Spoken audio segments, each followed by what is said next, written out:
Bom, pessoal, hoje nós vamos continuar o nosso estudo sobre seitas aqui no Nascido de Novo. Primeiro episódio nós tivemos um passado geral do que é uma seita. No segundo episódio nós vimos as bases bíblicas do Credo dos Apóstolos, que é um resumo das doutrinas bíblicas. Hoje nós vamos continuar, nós vamos entender um pouco mais a respeito de seitas. Tá bem? Mas antes de mais nada, se você não é inscrito no canal, corre clicar, dá tua voadora no botão de se inscrever, ativa o sininho e dá uma voadora mais forte ainda no like. Por quê? Porque senão você não vai ser notificado dos novos vídeos aqui do Nascido. Então corre lá para você não perder nenhum vídeo aqui do Nascido de Novo. Bom, eu separei aqui um estudo especial sobre seitas que eu quero passar para vocês. Todas as pessoas têm o direito de professar a religião da sua escolha. A tolerância religiosa é para todos. Tolerância religiosa é para todas as pessoas. Todos têm o direito de ter a sua religião. Mas isso não significa que todas as religiões sejam boas. Nos dias de Jesus existiam vários grupos religiosos. Saduceus, em Atos 5,17, fariseus, Atos 15,5, essênios, zelotes, herodianos. Os dois primeiros grupos, que eram os saduceus e os fariseus, tinham posições religiosas distintas, como a gente vê em Atos 23,8. Mesmo assim, Jesus não poupou nenhum deles, chamando eles do quê? De hipócritas. Filhos do inferno, serpente, raça de víboras. Mateus 23, 13, 15, 33. O mestre deixou claro que não aceitava a ideia de que todos os caminhos levavam a Deus. Ensinou que apenas há um caminho, o estreito, que conduz à vida eterna, e largo e espaçoso é o que leva à destruição. Mateus 7, 13 e 14. Os apóstolos tiveram a mesma preocupação, não permitir que as heresias, falsos ensinos adentrassem a igreja. Inclusive, pessoal, aqui eu vou fazer um parênteses do estudo, a gente tem que entender o quê? Se você ler e estudar a Bíblia dentro do seu contexto, você vai perceber que presbítero, pastor e bispos estão na mesma linha hierárquica da igreja. Olha que coisa interessante. Não tem uma diferença hierárquica nisso. Mas a gente vê hoje na igreja onde você tem presbítero, pastor e bispo. Por que isso? Foi a forma que a igreja encontrou por ela mesma de pegar alguma coisa da Bíblia e colocar ordem no sistema, porque muitos apareceram como os falsos apóstolos de hoje, se colocando como apóstolos. Então a igreja, para organizar a hierarquia da igreja, para que a doutrina fosse preservada, eles acabaram criando uma hierarquia que não existe na Bíblia. Olha que interessante, foi uma ótima intenção. O quê? Organizar o sistema da igreja, organizar a hierarquia da igreja. Mas o que eles conseguiram com isso? Acabaram bagunçando e infelizmente dando lado para quê? Aquela coisa do título, aquela coisa da pessoa se achar, né? Infelizmente acabou saindo do controle. Para ver como a gente não deve sair da linha. O primeiro ataque doutrinário lançado contra a igreja foi justamente o legalismo, que é o quê? Você ficar preso a determinadas ações e rituais esperando algo em troca ou por ameaça. Alguns judeus cristãos estavam instigando os novos convertidos à prática das leis judaicas. A gente vê isso em muitos judeus messiânicos hoje, que embora eles aceitem Cristo como Messias, eles colocam que você tem que seguir a lei. E isso é um erro, assim, crasso de interpretação. Principalmente a circuncisão. Em Antioquia havia uma igreja constituída de pessoas bem preparadas no estudo das Escrituras, Atos 13:1, que perceberam a gravidade da doutrina de alguns que haviam descido da Judéia e ensinavam: se não vos circundardes, segundo o costume de Moisés, não podereis ser salvos. Atos 15, verso 1. Tais ensinamentos eram uma ameaça à igreja. Foi necessário que um concílio apreciasse essa questão e se posicionasse. Concílio de Jerusalém. Em Atos 15, 1:35, temos a narrativa que demonstra a importância de considerarmos os ensinos que contrariam a fé cristã. Outras fontes ameaçam a igreja. Entre elas destacamos a pluralidade religiosa, onde eles colocam o quê? Eles colocam que todas as religiões, todos os caminhos levam a Deus. Não existe, pessoal, outro caminho a não ser Cristo. E esse é o ponto. O que eu quero trazer agora para vocês? Uma questão para nós entendermos um pouco algumas seitas, como elas destoam. Lembram que no primeiro episódio eu expliquei para vocês que seitas são os grupos que se dizem cristãos, mas que se colocam contra as doutrinas da Bíblia, ou seja, que seguem doutrinas que não estão na Bíblia, mas se consideram cristãos, que uma outra religião, talvez ela não seja considerada seita, apenas uma religião errônea, uma outra religião, sendo que a única religião que existe que é a correta é o cristianismo. Mas seita, a gente está falando de seita dentro do cristianismo. Então a gente vai entender como algumas seitas trabalham utilizando o quê? As operações matemáticas. Porque é interessantíssimo que determinadas seitas, o que elas fazem? Elas usam as operações matemáticas para desvirtuar a mensagem de Cristo. Então vamos dar uma olhada. Primeira operação que a gente coloca é a primeira que a gente aprendeu na escola, que é a adição. Esse grupo que vai contra os ensinos cristãos, adiciona algo à Bíblia.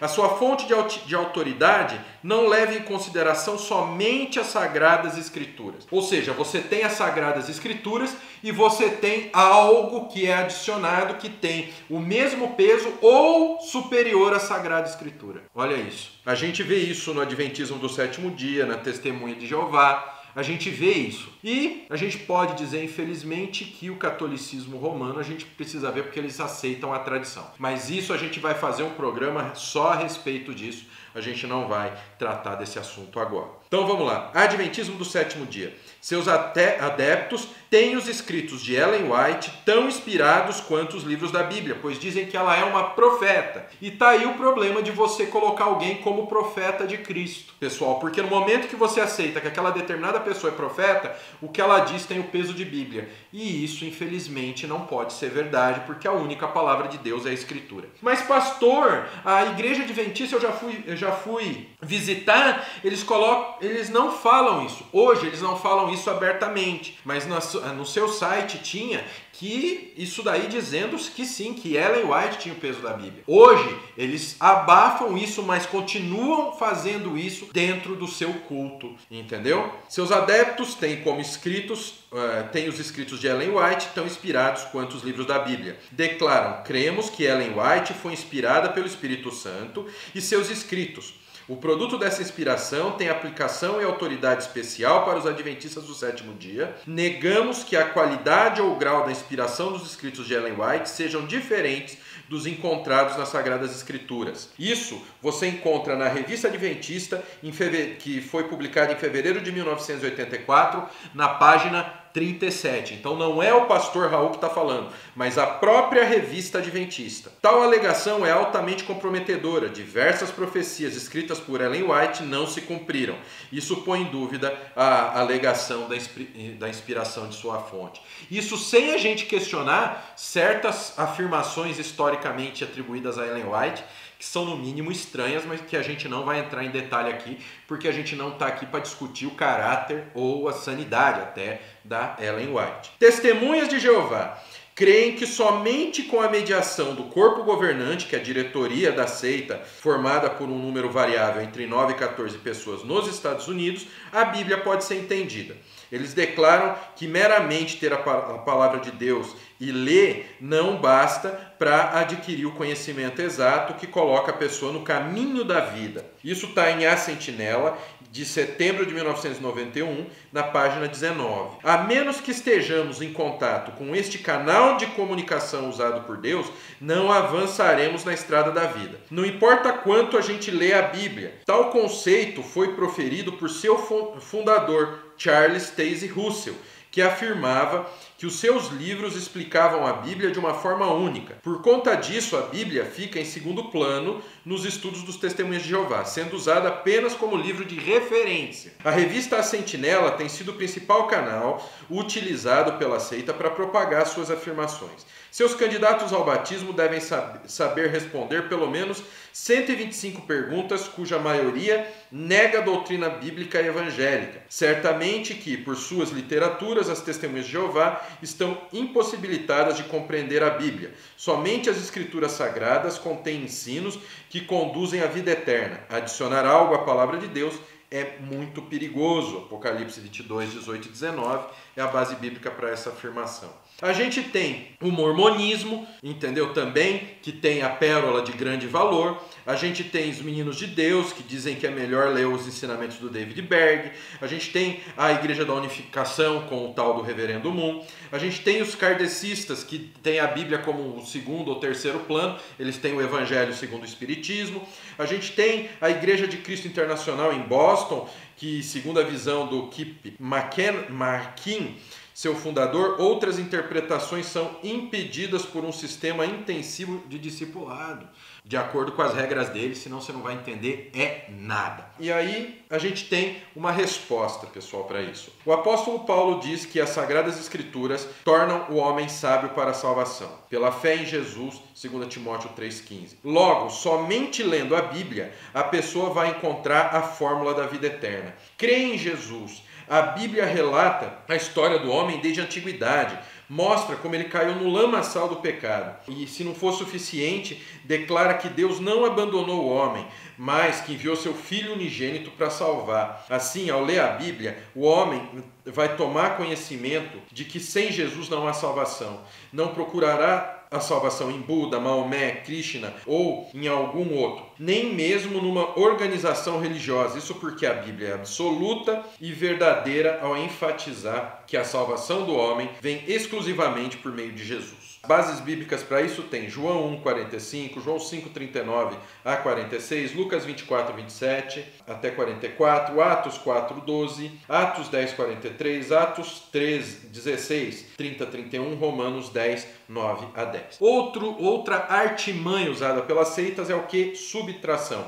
O grupo subtrai algo de Cristo. A gente tem a maçonaria, que vê Jesus simplesmente como um fundador de uma religião, ao lado de várias personalidades, como Orfeu, Hermes, Trimegisto, Krishna, e Maomé e por aí vai, que ele é apenas mais um. A Legião da Boa Vontade subtrai a natureza humana de Jesus, dizendo que ele possui apenas um corpo fluídico, ou sabe como é que é, né? A gente sabe que a Bíblia ensina que Jesus é Deus, João 1, de 1 a 20, João 1, 1, João 20, 28, Tito 2, 3, 1 João 5, 20, etc. Sendo assim, Jesus não pode ser meramente comparado com seres humanos mitológicos, muito menos com os anjos que adoram a ele, Hebreus 1, 6, como por exemplo na Legião da Boa Vontade coloca. A Bíblia atesta a autêntica humanidade de Jesus, pois ele nasceu como homem, Lucas 2,7, cresceu como homem, Lucas 2,52, sentiu fome, Mateus 4,2, sede, João 19, 28, comeu e bebeu, Mateus 11, 19, Lucas 7, 32, dormiu, Mateus 8, 24, suou sangue, Lucas 22, 44 e assim por diante. A gente tem também a questão da multiplicação. Olha só, as seitas elas andam por todo o espectro, pessoal. Olha que coisa interessante, né? Todas as 4 operações básicas da matemática. Multiplicação. Nesse ponto, as seitas pregam a autossalvação. Crer que Jesus é importante, mas não é tudo. A salvação é pelas obras. Às vezes repudiam publicamente o sacrifício de Cristo. Seixonoye nega a eficiência da obra redentora de Jesus e o valor do seu sangue para a remissão dos pecados.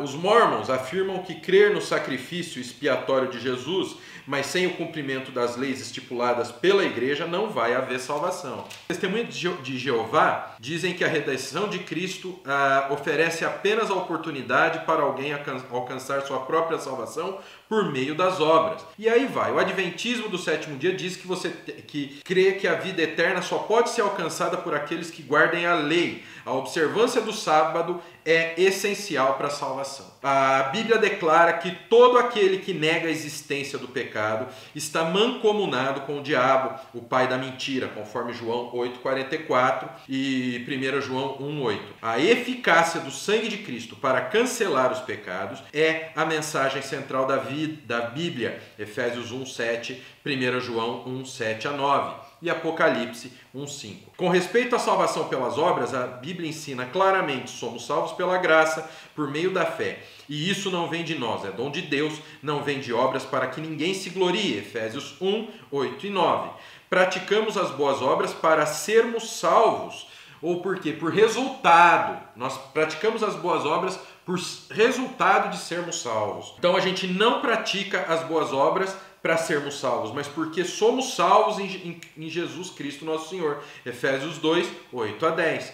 As obras são o resultado da salvação e não seu agente. O valor das obras está em nós, em discipular para a vida cristã. A função das obras é para nos disciplinar, não para que a gente venha ser salvo pelo que nós venhamos a fazer. Até porque quem tem a conta negativa nunca vai conseguir pagar conta nenhuma, vai sempre estar devendo. Hebreus 12:5 a 11, 1 Coríntios 13:31. E aí a gente chega na última operação que nós vamos ver no vídeo de hoje, que é a divisão.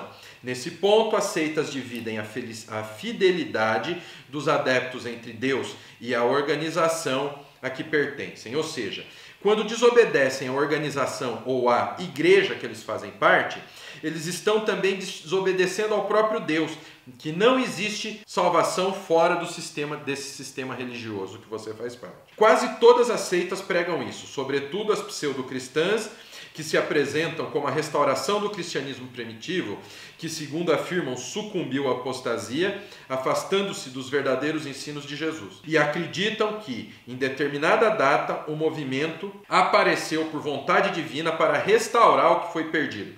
Daí a ênfase na exclusividade. A divisão é aquele que diz que só tem salvação nela. Tá? É aquela história que a igreja estava destruída, mas a nossa denominação e esta nova revelação que o Senhor nos deu, nos colocou no caminho certo de volta. Geralmente, quem tem essa visão divisória, ele está aqui com quem adiciona, ele divide e adiciona outras coisas. Você não tem salvação fora da Testemunha de Jeová, você não tem salvação fora do adventismo. Você só tem a salvação se você fizer parte de lá. Outras, quando não, pregam que são o cristianismo redivivo.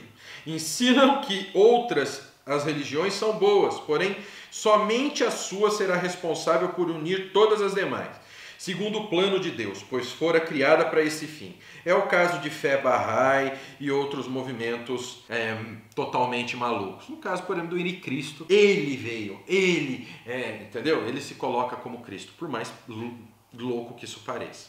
O ladrão arrependido, crucificado ao lado de Jesus, entrou no céu sem ser membro de nenhuma dessas seitas. Lucas 23:44. Então essa questão de não ser salvo se você não estiver dentro da denominação é balela.